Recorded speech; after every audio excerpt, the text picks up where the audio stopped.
And we are live from the JazzGuitarLessons.net studio. My name is Marc, and this is your Prelude to a Kiss webinar. Now I'm looking at this, and YouTube's telling me that what we're using to stream is going to be discontinued in a month.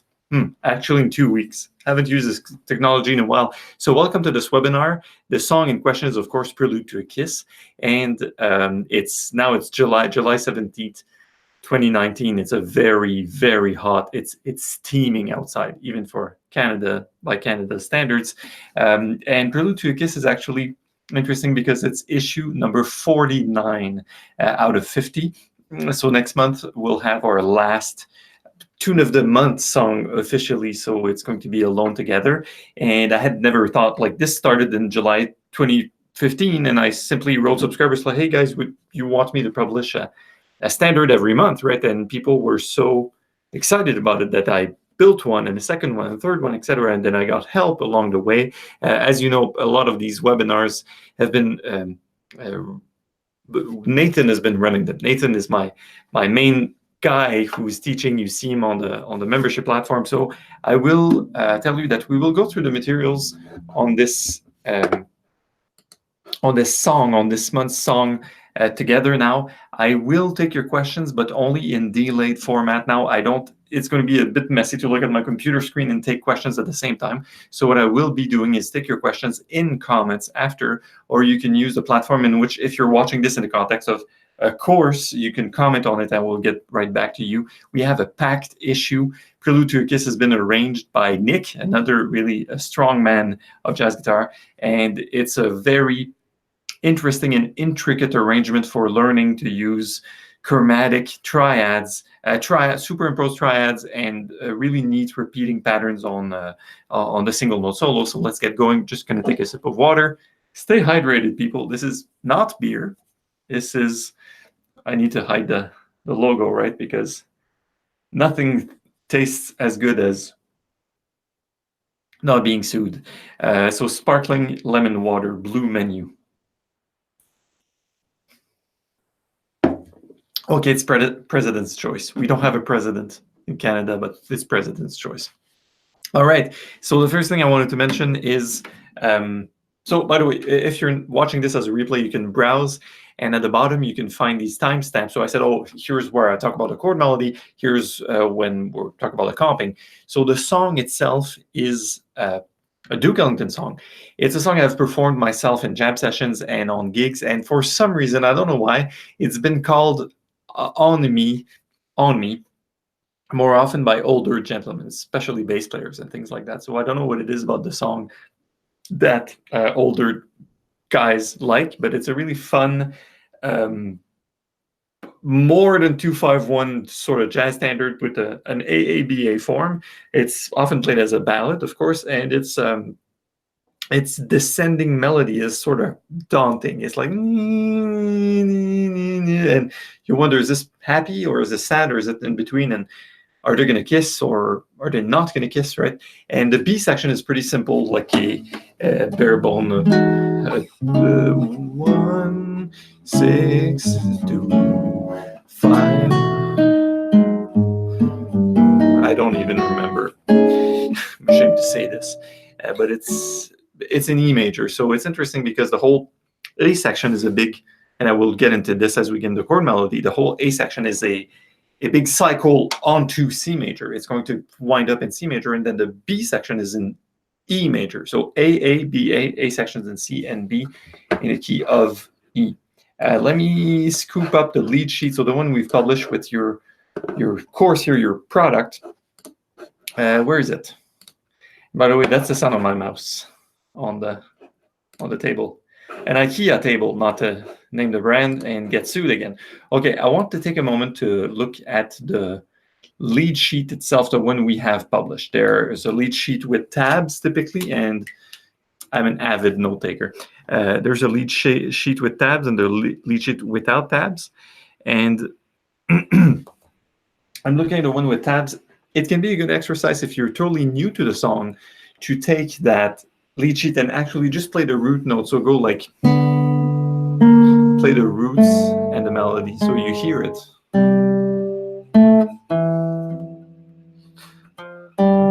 something like that. Maybe I messed up the rhythm.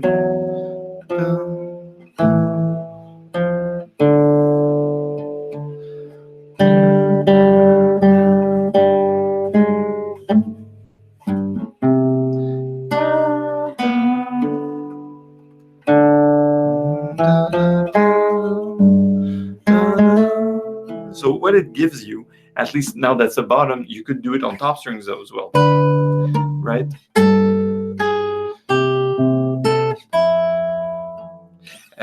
What it gives you is an idea of where that note lands as far as chord degree. The first note is a B natural note, and the chord is a D chord, a D7 chord. So actually, take it as a D9. This is the 13th of the chord. So that's such an interesting little melody, and a lot of guitarists, and that's where we were not going today, a lot of guitarists will take it like this. You know, take this like an opportunity to make a very simple chord melody that just aligns with your 13ths and 9ths as it goes down, which is perfectly okay to start with. However, you know, in this arrangement, we're trying to push the envelope. It's not the case throughout the website, but we're trying to push it a bit further. So a few notes I have about how the progression lays out. So number one, I recommend you just take the bass notes and play the melody with it. So bass, no walking bass, you just play the root and you play your melody on top. That's my computer fan. My computer must be warm now by this time. And you're going to see the droplets of sweat starting very soon. And so playing the melody and the root notes to give you some context, do it lower, do it higher. And then the other tip is I want you to be able to look at this and understand the context of C major behind it. That might be a long shot if your theory is not so strong, but if you're strong in theory, you might have that hurdle that I used to have, which was looking at a lot of chords, chord by chord, just like this, you know, with a blinders on. And what you have to do is really reach the end of the phrase. So I'm going to backtrack you, actually. So starting at bar 8, where you'll finally land on a good old C major 7. And that's the point where you feel that it rests before starting over.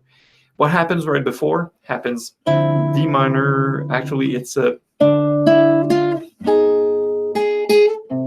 something like that. So D minor 7 to G7, 13 flat 9 to C. So that's a plain old, good old 2-5-1, right?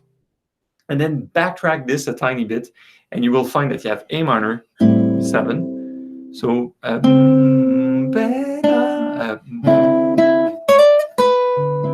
so that's A minor 7, D7.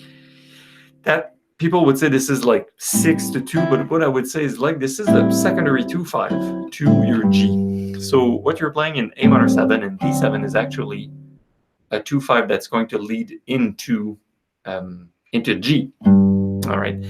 So keep that in mind, right? We have our 2-5-1, 2 and 5 and 1, and right before it we have our the 2-5 of 5, 5. Then let's do this again. So starting at A minor 7, A minor 7, D9, D minor 7, G9. Right there, you see we're like, oh, we're extending that cycle. And right before that, we have D minor 7, G7, G diminished 7. That's going into your A minor. So please look at bars 5 through 8, and this is exactly what I'm going to play with the simplest shell voicings. Ready? Bar 5, 3, 4.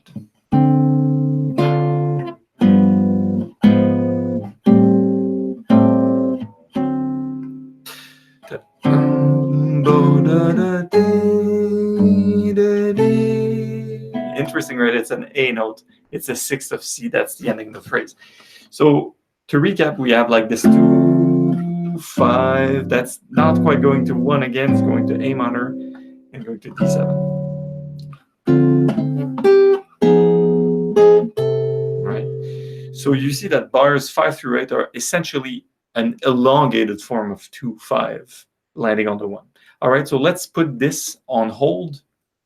And let's explore the 4 bars prior, which is the beginning of the song that maybe misleads people a little bit. You have a D7 to a G7 to a C7 to an F major.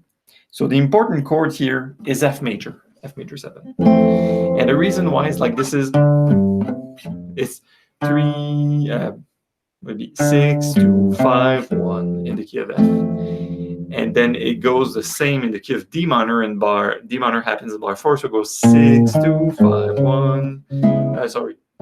6 2 5 1. So essentially, we have the important chord of F major, which is 4 in the key of C major. And we have the important chord of D minor, which is 2 in the key of C major. And essentially, what bars, the 6 beats starting at bar 1 does, and the 6 beats starting at bar 3 does, is what they do is they cycle back into those two important chords. So we cycle back from D7, G7, C7, to F major, right? So, and we've landed. And we pursue this, and we go. That's all the song is, really. It's that cycling to get someone to sort of take a little bit of a rest. So, and then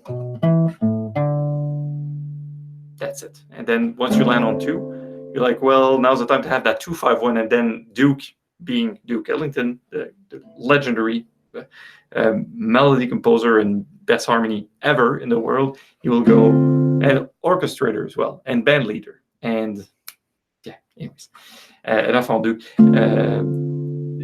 Then in bar 5, you have this extended version of the 2-5-1 that you're getting to. So we're sort of, I would say, beating around the bush to get to C major. And that's how I would see this lead sheet. The bare bone thing is to go, all right, the melodies are daunting,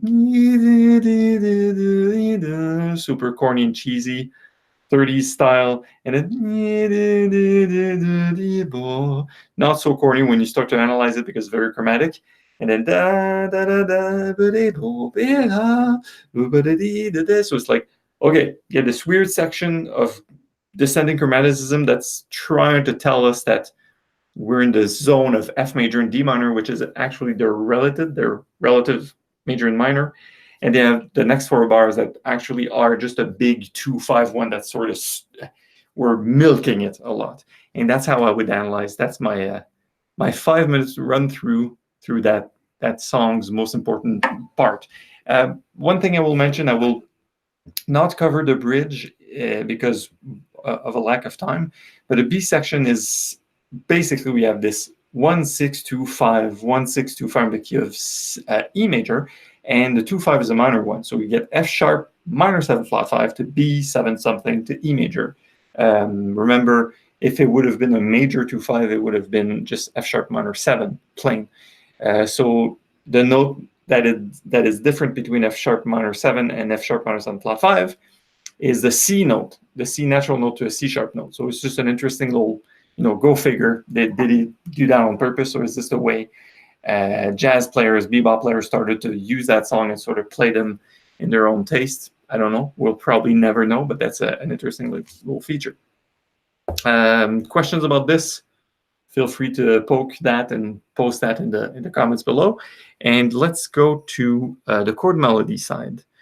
So your chord melody is, to say the least, a very interesting one. Another sip of unlabeled water. And while I pull it out, I will tell you, this is, while we're on the topic of that chord melody, those songs on the website have been built as studies. And I say this, I do not say this lightly. We've been having issues with a lot of people trying to replicate the songs exactly and go, it's too difficult. So yes, it is at a level that is going to push you as a player, that's for sure. And I love that because, it means you're learning something. But also, it's meant to be used to find gems that apply to you. So it's meant to be, in the proper musical sense, a study. So there are certain pieces that are built as studies and not as musical pieces you would perform. So seeing them as studies, you can extract. You're gonna see right now. We're gonna take a look at only the first 2 bars, or maybe the first 4 bars, depending. But just so you you sort of start to see the concept behind it. So once again, the melody would be the melody with the bass note. So on a D note, you have a B natural to a B flat, and then you get a G, and then you get a C, and that's your F major. Interestingly enough, now we start with what did I say? Yes. So that's I'm taking. Okay. By the way, I used a bullet journal technique. I took a lot of notes on this. Looking at this in terms of chord by chord and substitutions, and saying, let's look at beat 3. It says E flat. Wow. Why would it say E flat? What chord did we exchange? Looking at a study like this from that perspective is very misleading, because you'll never be able to extract actually the full value of what the arrangement means. And what it means is we have this at the very beginning, right? And this at the bottom is a D major triad. And it's in second version because the fifth is on the bass, right? And then it says E flat because we went a half step up from this. And then in the beat 4, it's going again, and then it's going to wind up on an F sharp major triad. And that's really, really interesting, because our goal, remember, is at the end of bar 2, we're going to land on an F triad. So it goes like this.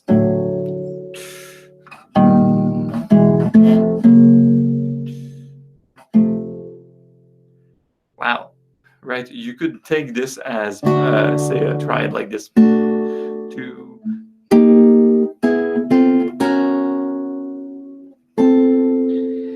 So the chord symbols themselves cannot fully explain this unless it's written in slash notation. So whatever, slash name of triad, whatever, or triad name slash what's the bass note. And it wouldn't really reflect what's happening. So we've just tried to make this.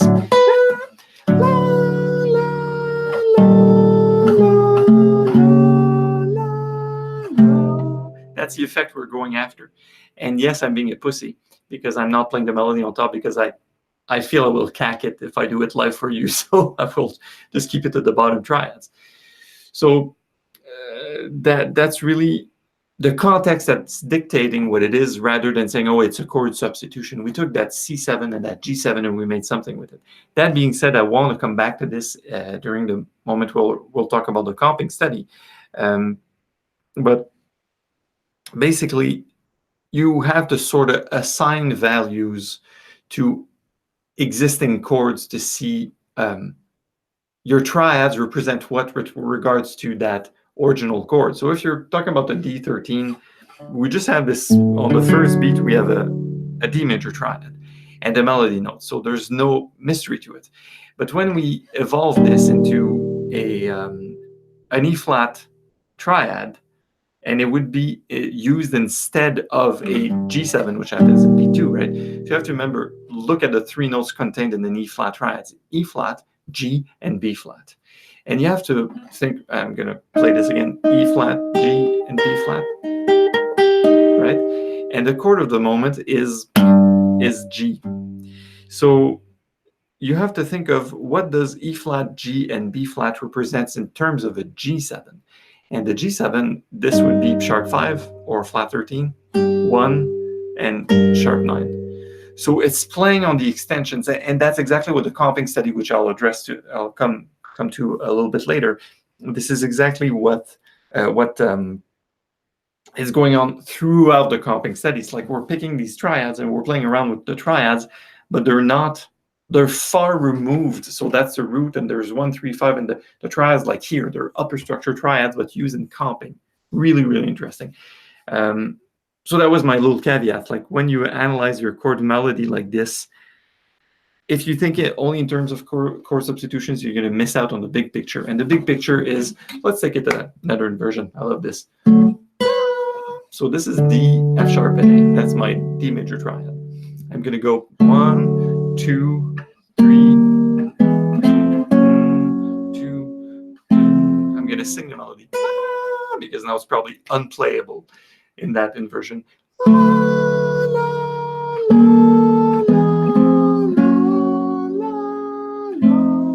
They do a good job, guys, of singing, I meant. So you see that that's really, really the big picture, and then we find sort of a cool guitar voicing to do that. That sounded good. And now there's just one thing I want to address in that, which is a chord in the second bar. So it says E7 flat 9 sharp 9, and the triad we're superimposing on is an F sharp major triad. So imagine play this on your top strings, and you're playing an E, and that's actually what's happening. So if you look at each note individually, the F sharp, is it F sharp? It is. So the F sharp is a natural ninth, and then the A sharp is, we could say it's a flat 5 or a flat 5 or a sharp 9, a sharp 4, sorry. And then you get a 13th and another F sharp. So what did I say? 9th, sharp 11. And because it's played in that voicing, there's also a G on top. So you get this. That's a sharp 9 of E. So these really difficult voicings, but somehow because of the motion,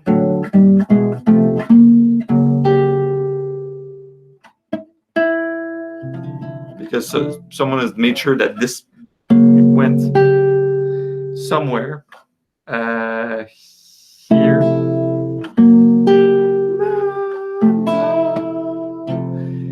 It makes us think, okay, it's almost sounding like an E, Hendrix type of E, going into an F major. And that's sort of a chord progression that I've learned to like. This is, if we would consider F major to be our one chord, our E chord is the 7th, and we can say that this is a 7th altered dominant that's going into 1. So 7 to 1. Think of it like if we were in C, you play B7 sharp 9. It's so beautiful because you can maintain that note on top. It's the 9th. So it's a really interesting progression that we've decided to substitute. Now we can talk about substitutes. We decided to substitute this for a C, the real 5 of F. So that's one of the little takeaways. Like, okay, sometimes you can't talk about subs and context, and now context is first, and then you can look at this and say, okay, what are we substituting for? And that's a common one.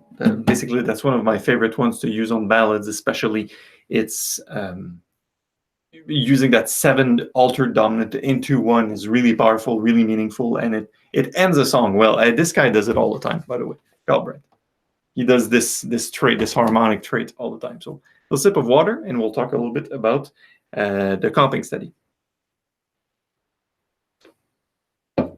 Oh no, sorry, chord melody. I still have one thing I wanted to show you.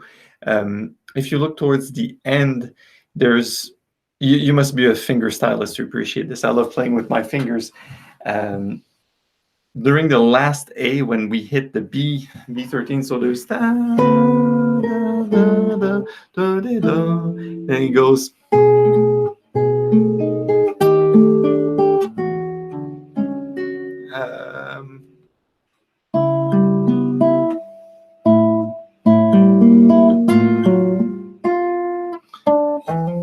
That's a shame I'm playing like this. I'm sorry, guys. But basically, it's so nice to have this sort of...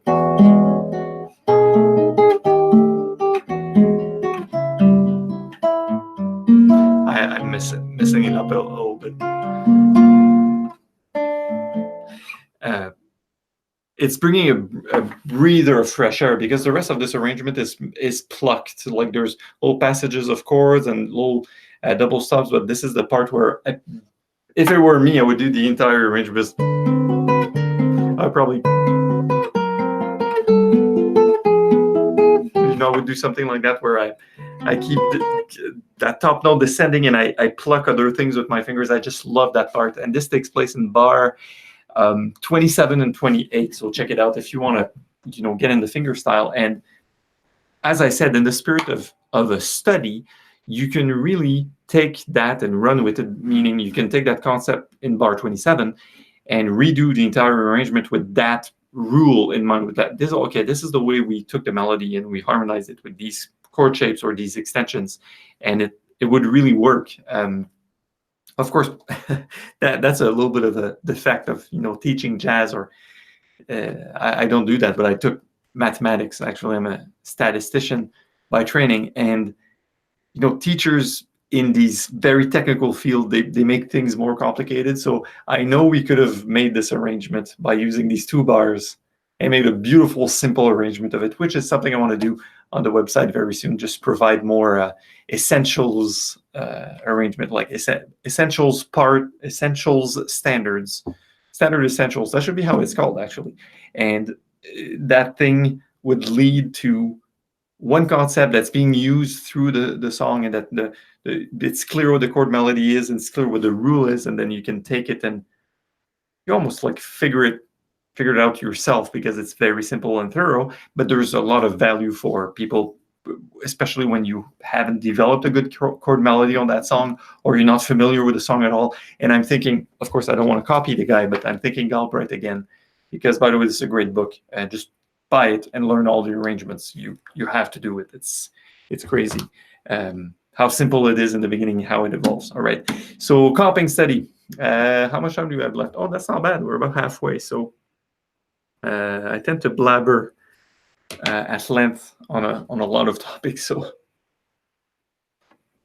So comping study. Very bright colors when it's played just alone on guitar without any accompaniment. And the reason for this is this entire comping study is based on, and does maybe not used exclusively, but there's a strong tendency for everything to be thought of in terms of triads, and for triads to be used and not as their bare bone essential. So let's just take the first one because it's right there.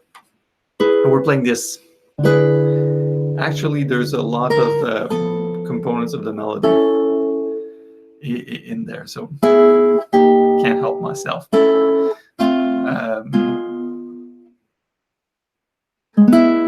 right. It's not like a chord melody, but there's a lot of recalls to the melody because it's so powerful and it's so extended that using triads on upper structures will lead you to use the melody anyways, and it's timeless. So sorry, back to the first triad. So you want to play Name the Triad? This is an E major triad, E, G sharp, and B. And the chord you're playing is actually D. So even though the triad is spelled E, is spelling E major, you're not going to see E major on the chart or on the chord symbol. And the reason is it is defining, that's the 9th, the 11th, sharp 11th, and the 13th, 9, 11, 13. So, you're talking about upper structures. You have 1, 3, and 5, and 7, and now you have 9th, 11th, 13th on top. So this is exactly what's happening, but not all the triads are as obvious as this. They're not all in first, like, root position like this. And not all the triads are 9th, 11th, 13th, or else we would go like, it would be really boring.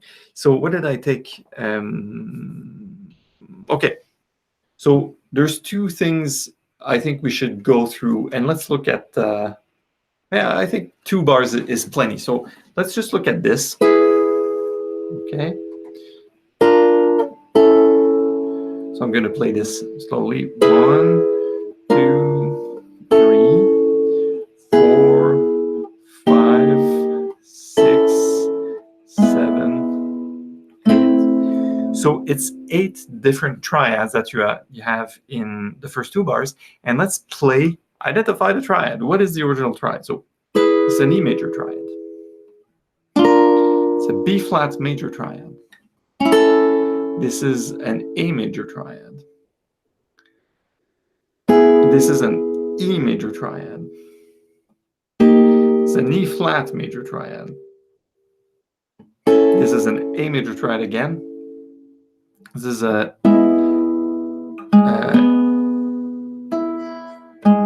F. It says F diminished. This is an E major triad again. Sorry, the chart says F diminished, but it's not. It's F diminished, but the triad is E. The A minor. So recap: E, B flat, A, E, E flat, A, E, A minor. And when I say no qualities, because it's major. So far, so good, right? You kind of got in the spirit of this. So we don't have enough time to cover all of this here, of course. What I encourage you to do is take this and, as I say often, run with it. Go through the entire comping study and go, what's that triad? Forget, you'll see tabs, you'll see notes, whatever. Just try to identify, okay, I can convince myself this is an A major triad. I don't, why? Because I see my bar chord shapes, and right there, I got my A major. You have to sort of look at each shape and not wonder, what is that? It should be, look, there are exceptions in the piece. There are double stops at certain points, and there's like this, or some chords that are not triad-based. But a lot of them are, and when you can convince yourself, you identify it. Number one, is really good for your theory and your memory, and number two, you're really dissecting it. Step number two, you have to do as I've done with the first one, which is know what triad represents in terms of upper extension. So now I know that my E major triad, when it's played over a deep bass, now we're thinking of a dominant chord, and knowing the song, it's so there's no seventh in that triad actually with regards to the D chord, but since we know the song, it should be a D7. Like, okay, this is 9, 11, sharp 11, and 13 of a D major. So far, so good. Next chord is passing. It's still on a D7, and the triad is B flat major. So I have the root, sharp 9, and sharp 5 of my D. That's pretty heavy, right? The two triads are a tritone apart in theory, E flat and B flat, E and B flat, sorry. And now we're going to a G chord, a G7, and we have an A7, A triad, so G7, and that's an A major triad. So we have C sharp, E, and A, and that's sharp 11, 13th, and 9th. So once again, it could have been 9, sharp 11, 13, but we wanted it here because, right, so we're identifying the degrees, and there's one more at the end of the bar where it goes, and that's an E major triad. So interestingly enough, we wind up where we were on an E major. That seems to be so important in that case. E major triad, but now it's over a G bass. What does that represent? That's a third of G. The B is a third of G. That's a 13. That's a flat 9. So our chord is a 13 flat 9, just because we're playing an E major triad, right? So once again, D9 sharp 11 with a D13 sharp 11, D7 sharp 9 sharp 5, A13 sharp 11, A13 flat 9. Now let's get into bar 2. Now this is an E flat, but over a C root. So that's the 7th, the sharp 9, and the 5th. Okay, keep going. So I think you get the picture that by going one by one, you can identify, okay, we're sort of playing these crazy triads, but they all have significant notes within it, especially now we're like going down with the melody. So it's getting pretty clear that there's a lot of stuff. Sorry, lost my train of thought again. I'm getting old. Yeah, they call them memory lapses. And maybe it's because I work too much and I don't take enough time off, but I'm starting to get those a lot these days.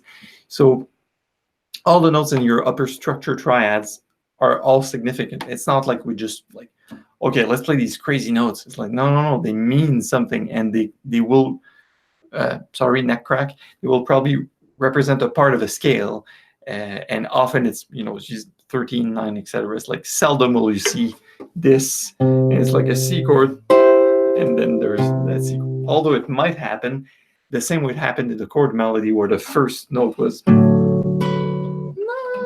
right like this. So yeah, more often than not, people will use this to sound, in a way we would say more modern, but to be able to exploit, to exploit these different sounds without being stuck and thinking only of the scale. And that's so very bright colors. That was my first comment. The second is identifying the triads themselves is one homework you have to do, and then identifying what structures they outline. That's another type of work you have to do, and that would be my concluding remarks with your comping study. Is if you hear Chick Corea do something like that, or if you hear a modern player, the triads are really helpful in keeping our ears engaged because they're very bright, and even if they live higher up in the scale, we can still make sense of them because a triad is strong. So you have less chances of sounding muddy, if you will. You have less chances of sounding, when you mix all the colors, it just turns brown. So when you use bright triads, it's like, psh, and it doesn't mean your chords will have to be bright. It doesn't have to be all Lydian chords or or major chords. You can do that over dominants, you can do that over minor, or whatever. It just triads keep, for some reason, the ears interested. All right. Okay, what do we have? Let me just reconfigure my windows a little bit.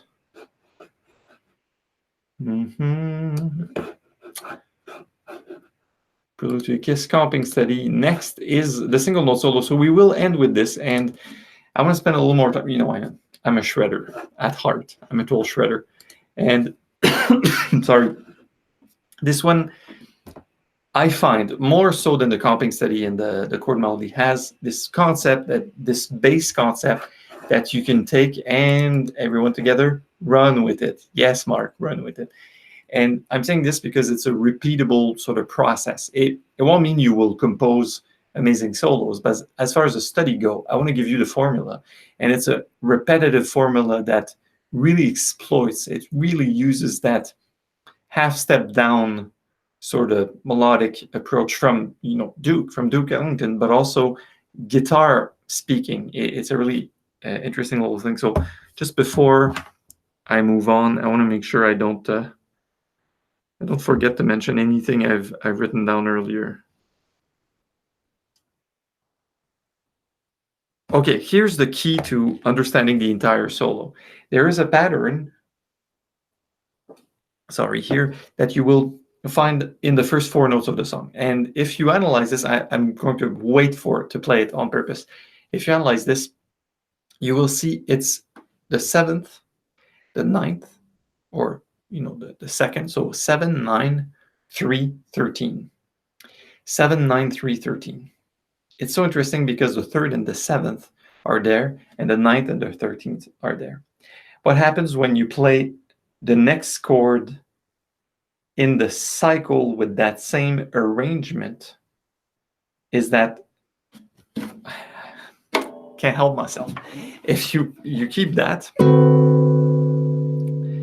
and you bring this down to a G, but you bring everything down, so, and this now, instead of being a plain 13, it becomes a sharp 9. And now it's back to a 13, a sharp 9, etc. Oh, maybe I didn't explain myself very well here, but the point is when chords are in the cycle and you keep a constant structure that's going down chromatically, you will wind up with alternating extensions and alterations. And the solo is that. But done for a single note solo. Is it esoteric enough for you in abstract? Yeah, I was taking a walk with my wife today in the neighborhood, and someone put to the street, the curb, a bag that's going to be picked up by the trash truck, the garbage truck, and it says concrete mix. And I wanted to go to Home Depot and order an abstract mix because it's too concrete for me. So let's dig into solo before I say any other stupid dad jokes. So that's the 7th, 9, 3rd, and 13. So 7, 9, 3, 13. If you were to keep this as is, and it will happen on the G chord in the last bunch of 4/16 notes of the bar, this is plain, and this is flat 13 sharp 9, because the plain G is here. So sorry, I'm jumping the gun here. So the first pattern, you will keep the 3rd and the 7th, and you will raise these two, you will make them go down. So you have a sharp 9 and flat 13. So we will go.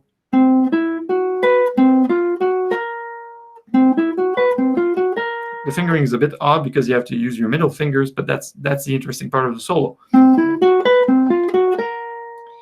And now the point of that is we had an unaltered D, 7, 9, 3, 13, then 7 sharp 9, 3 flat 13. Keep this, bring it a half step down. And all of a sudden, this is an unaltered G where it's going 3, 13, 7, 9. And then we will do the same process. We'll go, no, we want a flat 13 and we want a sharp 9. So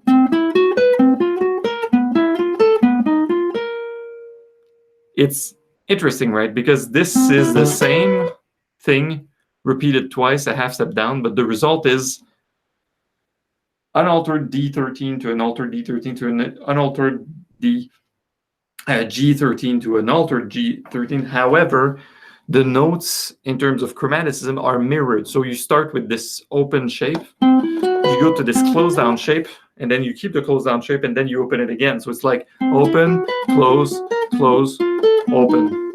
And that's the harmonic result of that. So that's what I meant by this is the key to the entire solo.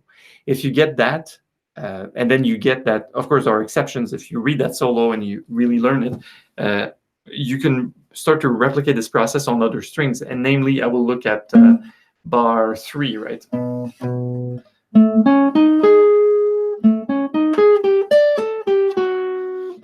we still kept the flat 13 and the 3, and there's an exception. Like, I don't want to start to deal with case of exceptions, but you migrate this. Oh, in fact, let's look at bar 2. So that's bar 1. Bar 2. See this? This is still on C. So we had the C13. So C3, 9, 7, 9, 3. So still the 3rd and 7, 13, and then go sharp 9, 5, 13, 9. So we have both the 13, the 9, and the sharp 9 within the same chord. It's just a really nice digital pattern to play to. It's not like, it does not conform to our rule. It's sort of an exception, but that exception is used the same throughout the piece to create these lines. Breathe, Marc, breathe. Speaking too fast, right? I know. I'm sorry. I get this all the time. Too fast. Now the music, I mean, just the way I talk, even my wife. And that's not even my first language. Imagine. I should wear weights in my mouth, like weights on my tongue, so to avoid. You know how you see these guys running with these weights on their body, these weighted vests. I don't know how to do it. Okay, so back to the beginning, slowly.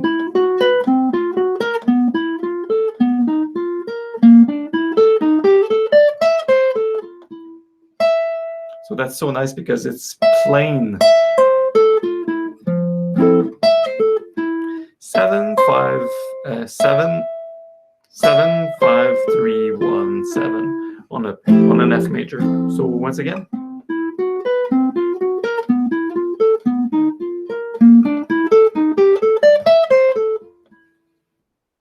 Play that well, the universe is yours. Well, at least I would say the rest of the solo is really yours in terms of understanding what's happening, because there will be other chord tones further down the solo that are used because we want to build an interesting solo. There are some scalar lines at certain points, but that whole, you're climbing up to different steps and you're repeating the same few notes, and then the chord changes and you're sort of repeating the same few notes a half step down. That's the key to unlocking the solo. So don't learn the solo notes by notes. Really unlock it by thinking in bigger patterns. That's really my encouraging thoughts. Is Josh Waitzkin, by the way, the Searching for Bobby Fischer, or In the Quest for Bobby Fischer. That was a 90s movie, and he was a star. That was about, I don't think he played the role, but it's about his life, and he's a chess prodigy. A guy my age, probably mid-30s, and he was a chess master. And then he became a Tai Chi master, but competitive, like fighting Tai Chi. And that guy wrote a book called The Art of Learning, and I don't think I read the book. I think I drank it. It was crazy good. It was amazing. I should read it again. And he's describing how patterns emerge when you learn things like this. So probably not like, the entire solo, but part, like 4 bars of the solo at a time become like one big block in your head because you've dissected it. Like, of course, this is the flat, and of course, this is this and that. But you can sort of take a step back the same way in language. As you're trying to express an idea, you don't think of every single letter of every single word. You just think of the broader idea, and you let your skills take over. So that's the type of learning, by identifying the patterns, that you will wind up being able to take over into your own playing. So you think in blocks and not in notes and scales, and in the moment you think in broader ideas. Speaking of the devil, that Josh Waitzkin book, The Art of Learning, I think he gave, I'm just going to take a note of this. Josh Waitzkin. Read his book again, Marc. He's a New York kid, too. Interesting story. Anyways, he's saying that he was able to play several grandmasters. I don't know how familiar you are with chess, but there are a level where you can become a grandmaster if you win and you rank a certain way. You win against certain people, and it's a scoring sort of system, right? And he was able to play several, and I don't want to speak too fast, but 10 or more grandmasters at a time, and still win. And this whole thing was based off the concept that he says you just start to think in levels of energy, right? You don't think of every single piece of every single game, but yet I think he would even do it blindfolded, if I'm not mistaken. That's the guy or another guy I'm thinking about, and win every game. And the point he says, it's like, talk to any great jazz legend, Miles Davis or Wes Montgomery, Pat Metheny, John Scofield, even the younger guys. I know Kurt Rosenwinkel is younger, but not that young. And people that are masters and prodigies of their craft, they will just tell you it's about the energy. Case in point, I don't know, Pat Metheny is a good example that the energy comes first, but Michael Brecker is a case in point. It's like the note choices are secondary, because of course he knows the scales and of course, like it's taken for granted. There's not that many notes and that many scales. But coming back to the chess analogies, like if you understand the pattern deep enough, you see interconnections that it becomes not about the single pieces anymore. It becomes about the energy of the entire pattern. I guess it's the same way as you drive your car down the road. Like you don't have to think of the brakes. Like it will just brake, and there's energy that stops moving, right? It's the same concept. You would just say, I just stopped.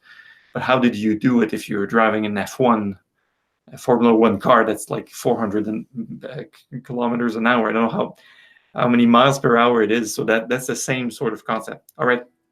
So I will let you go. Thank you for joining the webinar. Once again, you have access to that tune. From here, you can study the chord melody, the lead sheet. You can use the backing tracks. You can use the play-alongs. You can use my other set of instructions and use these pieces as a study. And I hope you enjoy. This is one of my favorite songs in terms of standards, because it's daunting and chromatic and etc. And as always, if you have any sorts of question, you can comment under this video, either on YouTube directly or on the platform in which you're learning the course with that video that's in. You can comment and tag me. You can reach me directly at it's marc@jazzguitarlessons.net. And sorry, there's a help page on the website as well. You see the little chat widget where it's like, hey, can I help you? I'm there. And if you want more technical, if you have questions about your subscriptions, if you have questions about billing, if you want to know when the new course is out, if you want to know what else is new, reach out to support@jazzguitarlessons.net. On that note, I will let you go. This has been the Prelude to a Kiss July 17, 2019 webinar. I'm Marc from jazzguitarlessons.net. Improve your jazz guitar playing with a real teacher, and I'll see you in the next video. Take care. Thank you.